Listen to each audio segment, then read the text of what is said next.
So in light of the most recent celebrity tragedy, I just wanted to share a little bit about my story, but I don't want to come off, I debated on this.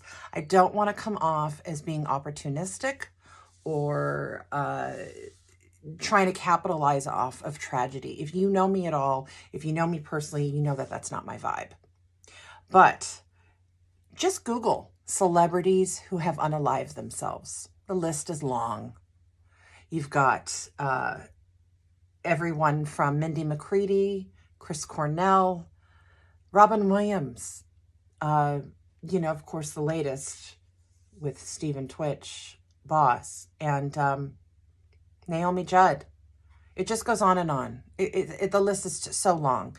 I've been there. I've been in the darkness. I have not seen the light. I have stayed under the covers. I have Googled ways to successfully pull off the task of unaliving myself.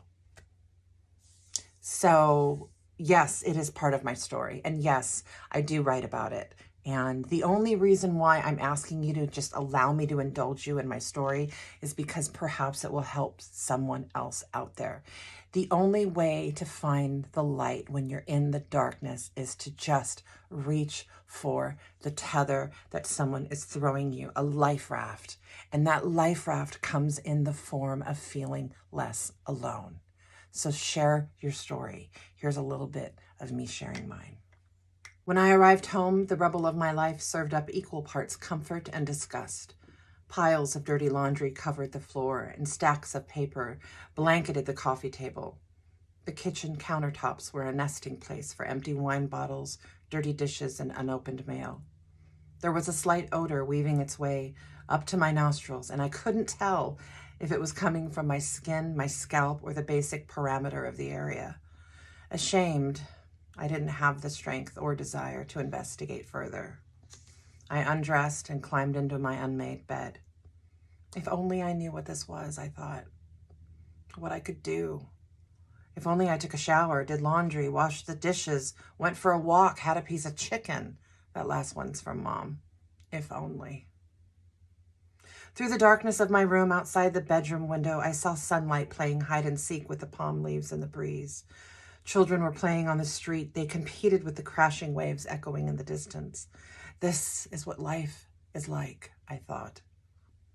I didn't have the energy to cry. The guilt of feeling depressed was depressing. I met Mary the next afternoon and hugged her as soon as she opened the front door.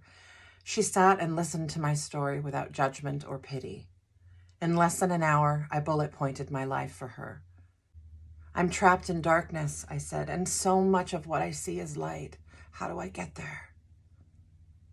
This time the tears managed to come. You will find your way, she said, and I'm going to help you. Little conversation I had with a therapist some years ago when I was in probably one of the darkest places in my life. Even if you have no interest in my story, but you are in the darkness right now, you're in that deep, dark rabbit hole, that's what I call it, just know you're not alone. And sharing what you're feeling is not a bad thing. In fact, you might be helping someone if you share your darkness. You'll be helping someone else, and maybe they'll share their darkness. The best way to feel like there's some hope, right, with all the darkness that we see, just a sliver of hope is to know that we can help someone. And the first step in doing that is in sharing. So this is me sharing my story. I hope you get something out of it. And I'm sending you so much love. That's all I got.